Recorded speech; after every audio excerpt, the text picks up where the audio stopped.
Seja bem-vindo ou bem-vinda ao programa Apontamentos da Semana, aqui onde a atualidade espiritual acontece. Nesta emissão iremos refletir sobre o surgimento da crise no Éden.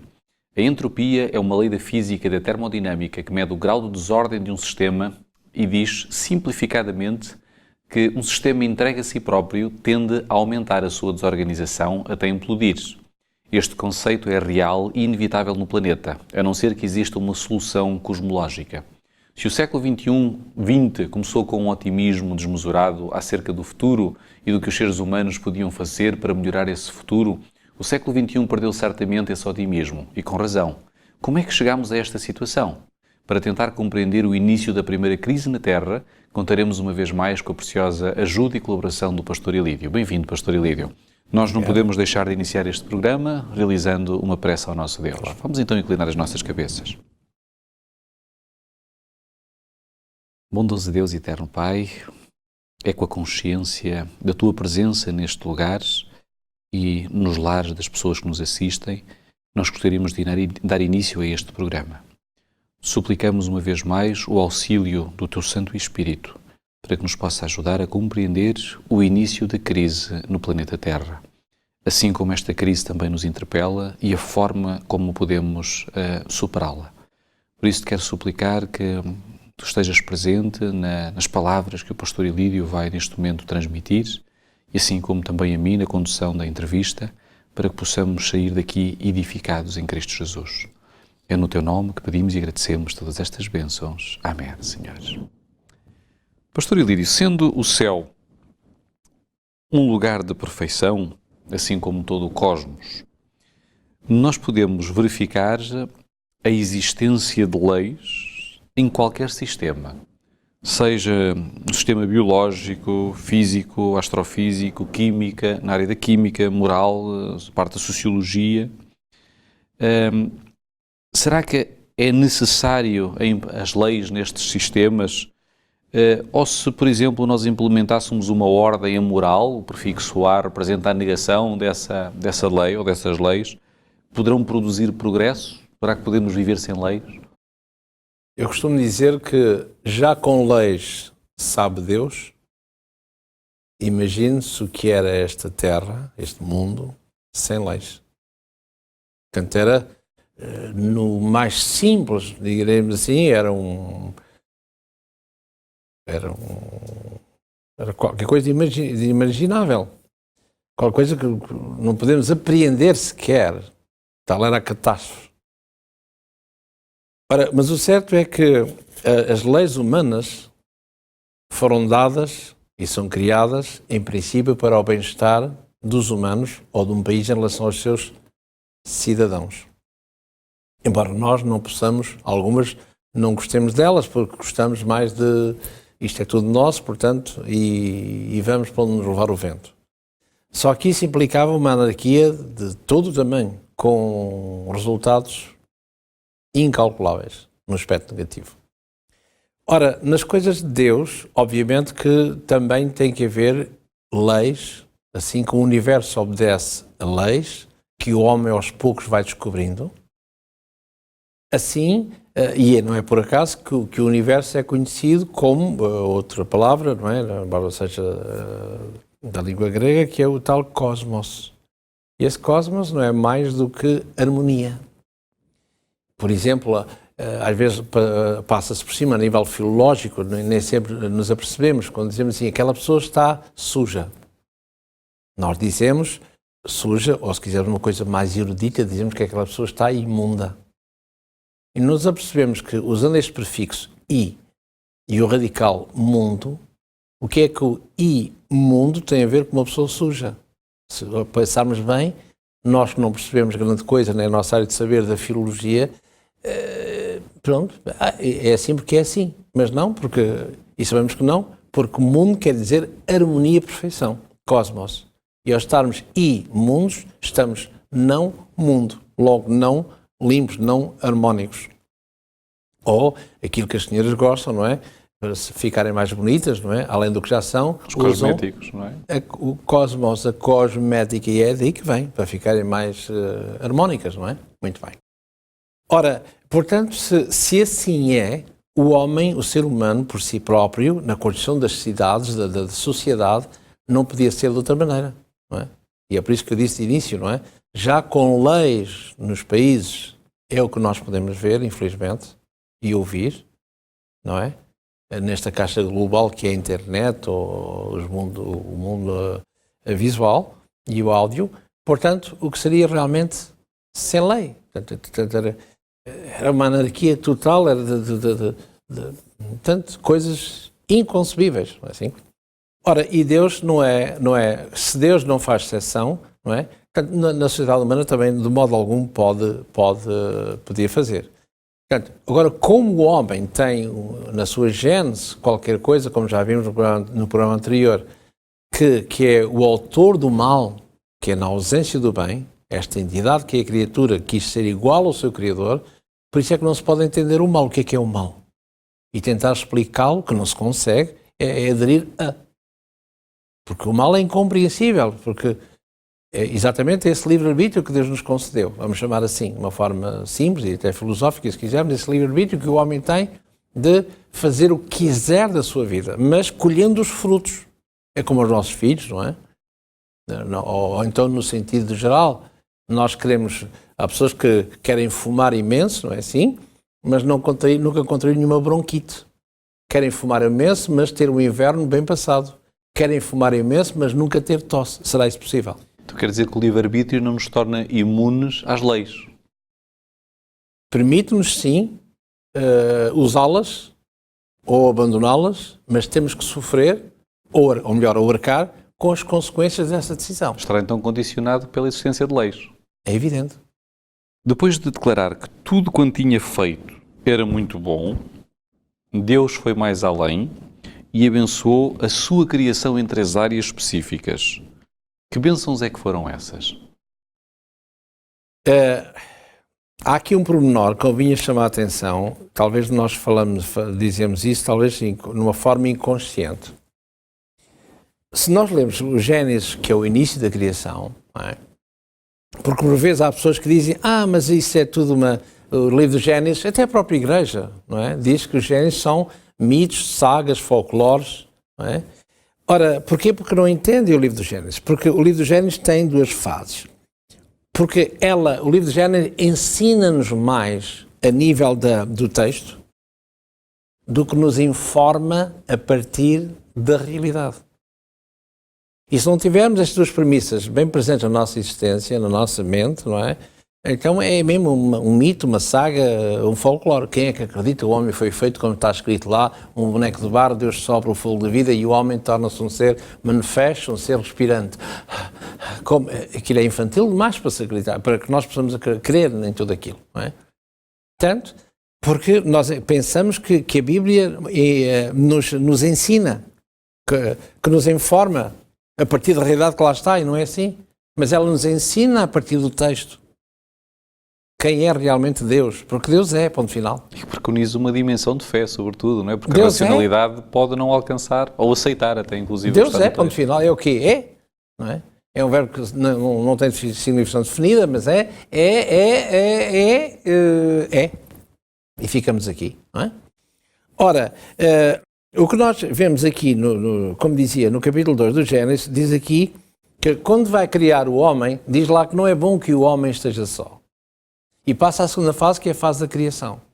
No primeiro capítulo do Gênesis diz que Deus criou, mas não sabemos como. E então, de uma forma infantil, se é que se pode dizer, no capítulo 2, Deus vai mostrar como é que Ele criou. E antes de criar, Ele vai dizer que não é bom que o homem esteja só, no capítulo 2, no verso 18. E é a única vez que é dito que não é bom que... Porque desde o dia 1, 2, 3, 4, 5, Ele diz que era tudo bom, muito bom na criação. E no 6º dia é a criação dos animais para preencherem a terra, a casa que Deus formou.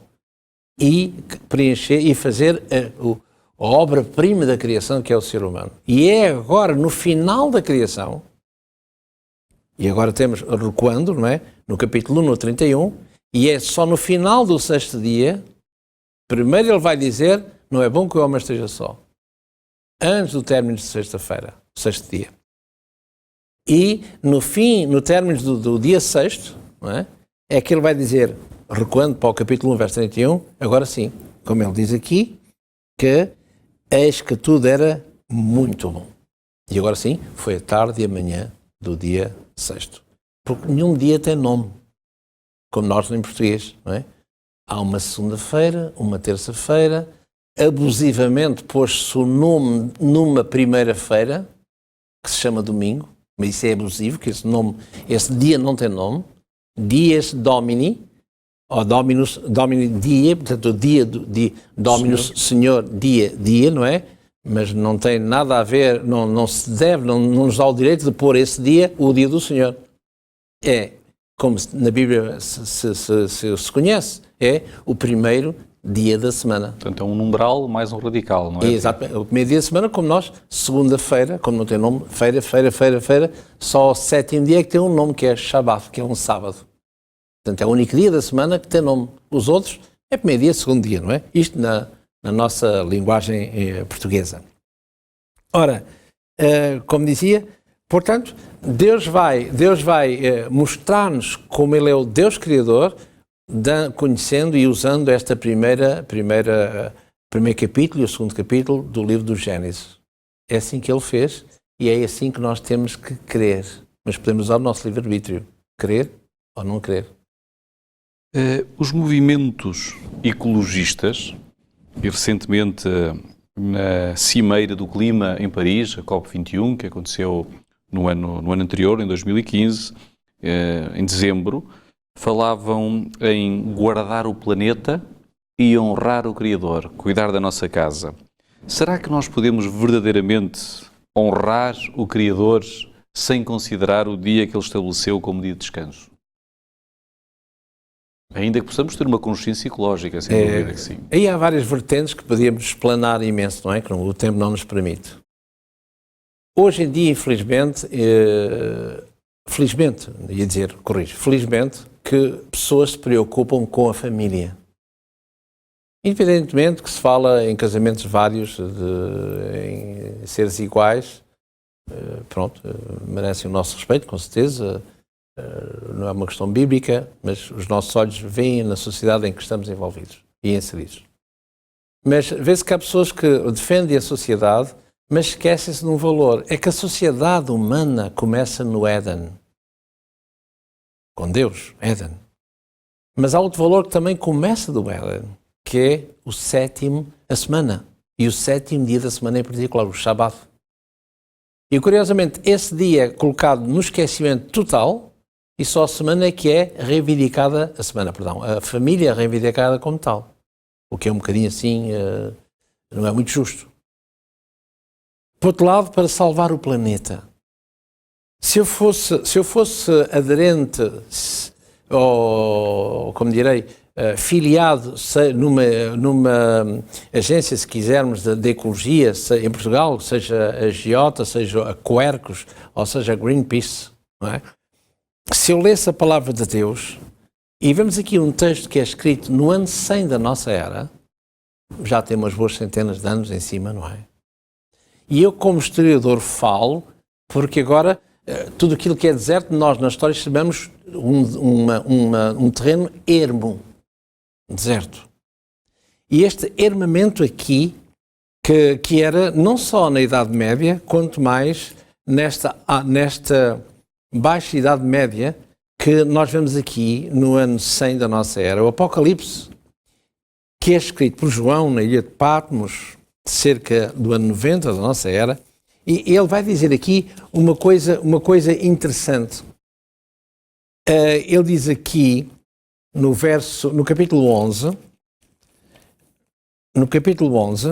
ele diz aqui uma coisa que, se eu fosse da Quercus ou da Greenpeace, não é? E tendo em conta o que está em pauta, diz assim, no capítulo 11 do Apocalipse, no verso 18, diz assim: E iraram-se as nações, veio a sua ira e o tempo dos mortos para que sejam julgados, e o tempo de dares o galardão aos profetas teus servos, aos santos e aos que temem o teu nome, a pequenos e a grandes. E agora diz assim, para terminar, e o tempo de destruires os que destroem a terra. Ora, nesta altura, e falam em linguagem como historiador, nesta altura, o que havia mais era armamento, ou seja, enorme terreno e poucas pessoas para o habitar. Como infelizmente, hoje em Portugal, 2015, neste caso 16, não é? Que é o quê? Que é, o litoral está super povoado, se é que se pode dizer assim, e o interior totalmente deserto, não é? E aqui, nesta época, o que havia mais era terreno disponível. E ele vai dizer, é tempo de destruir aqueles que destroem a terra. Eu, se fosse de Quercus, ou da Greenpeace, como é que é possível esta preocupação já existir no primeiro século da nossa era? Portanto, isto mostra que há realmente um Deus Criador, um Deus que zela pela sua criação e que nós temos que zelar por esta, pelo menos assim nos é dito, não é? Nas notícias, esta casa que é de todos. O que nós dirão, o que nós iremos deixar para aqueles que vêm a seguir. Assim? E é essa preocupação que o ser humano tem hoje, e muito bem, muitos têm, e muito bem, só que mas esses não reconhecem, infelizmente, a existência de um Deus Criador, ao qual temos que um dia prestar contas. Como criacionistas, preconiza-se então sermos guardadores do planeta, ainda que para o problema endémico e sistémico desta Terra seja efetivamente uma solução cosmológica apresentada em Apocalipse 11, acabou de ler, que tem a ver com a intervenção de Jesus Cristo. Paradoxalmente, na medicina, a serpente é utilizada iconograficamente como símbolo de cura e restauração, aludindo a um semideus grego chamado Esculápio. Os gregos normalmente consideravam as serpentes sagradas, utilizando-as em rituais de cura, em homenagem a este deus. Acreditavam também que o veneno era medicinal e que a sua pele tinha uma capacidade simbólica de regeneração, quando as serpentes mudam. Será que nós podemos encontrar aqui uma correlação da serpente na Bíblia com a introdução da história no pecado da terra? E será que a serpente é ao mesmo tempo também um símbolo de discernimento e de cura? Há um paralelismo com a cultura helénica? Se nós olharmos, antes de mais, se olharmos ao texto bíblico, não é? Pode parecer um pouco, imaginem o primeiro casal de ser aquela coisa de uma árvore e uma serpente e depois ali aquele enredo todo com Eva. Mas pode parecer um bocadinho infantil da nossa parte aquilo que ali está. Mas imaginando que se nós fôssemos ao jardim zoológico e de repente um ventríloco, alguém com outra mente, com outra superior, nós estamos a ver ali as serpentes, muito bem, com um grande vidro bem grosso para não haver quaisquer receios. Agora estamos ali e imaginem que, pronto, vamos já pelo menos por cima é oco o vidro, não é? Porque a serpente mesmo que queira trepar, escorrega, não tem modo de trepar pelo vidro, não é? E agora estamos ali com a nossa família a ver, e os nossos filhos, quiçá, a ver as serpentes, aquela é a qualidade tal, aquela é a cobra capela, aquela é a cobra, não sei, aquelas diversas espécies. E agora a serpente que se põe assim em pé, não é? Enroscada em pé, e diz para aqueles que ali estão, olá, boa tarde, passou bem? Não só nós fugíamos, certamente, por um lado, mas por outro lado recuávamos, espera lá, uma serpente que fala. E aquilo que quer não, quer queiramos, quer não, é-nos obrigado a nossa curiosidade a nos aproximarmos, tendo aquele vidro bem espesso à nossa frente, que se faz a divisão, a fronteira entre o animal e o ser humano.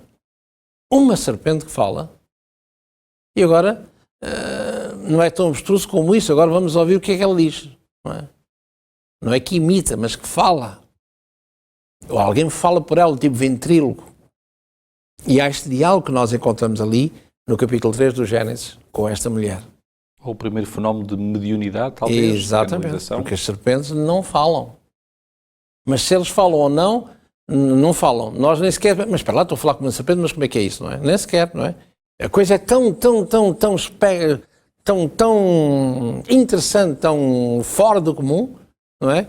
Que... e o que é que ela tem para dizer? Nem sequer, mas espera lá, estamos a falar com uma serpente, como? Só agora é que ela fala, antes não falava, mas como é que é isso, não é? Nem sequer. Vamos estabelecer contacto.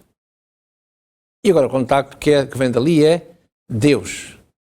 Deus diz para... Deus não será que Deus diz assim que não deves comer isto e será que não sei lá?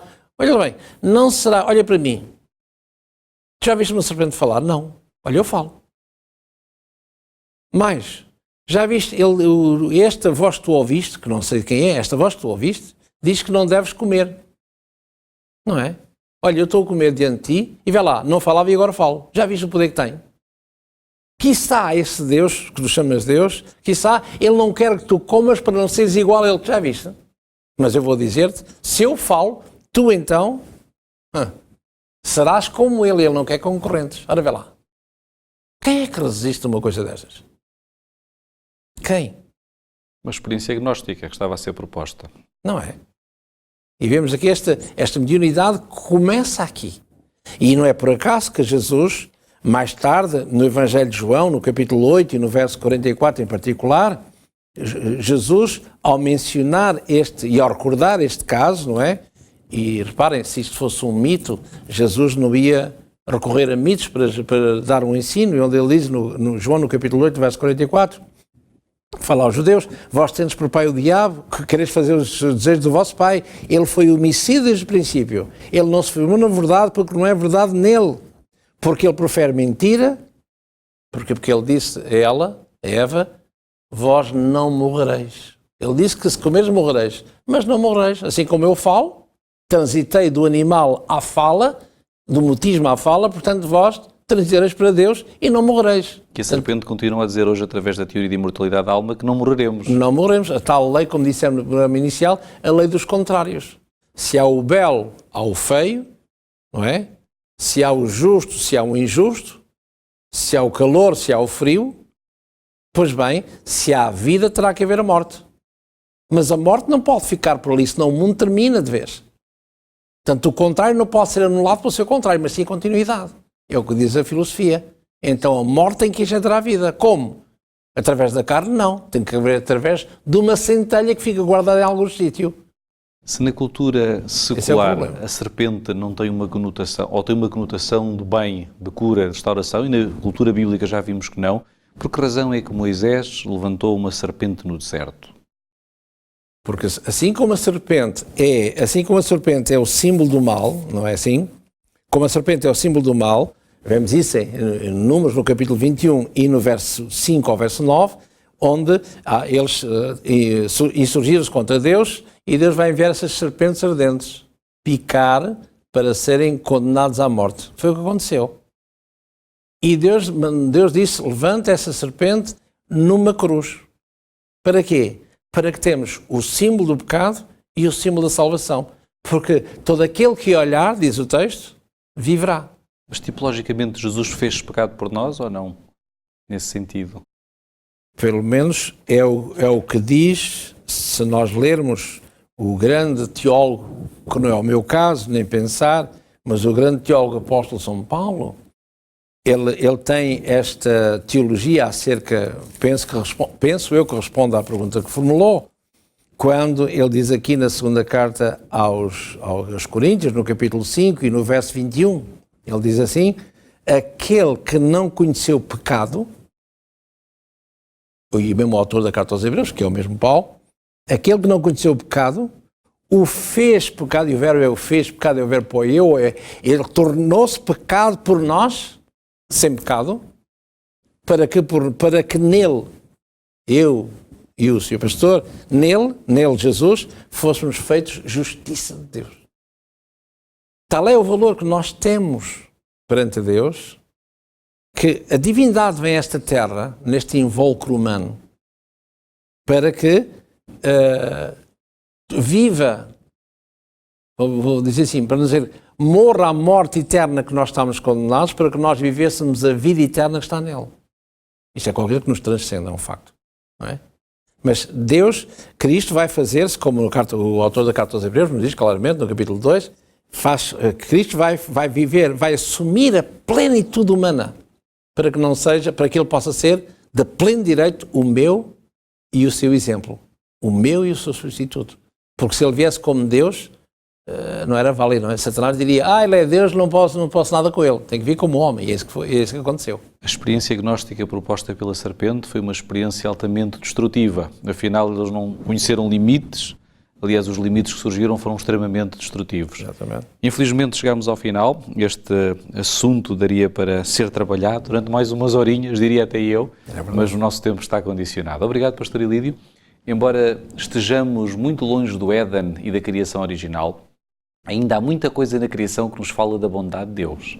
Olhamos à nossa volta, podemos ver não só belezas incríveis, mas também uma planificação incrível. E tudo isso testifica do amor do Criador inteligente. Mas nem todos têm acesso a essas benesses.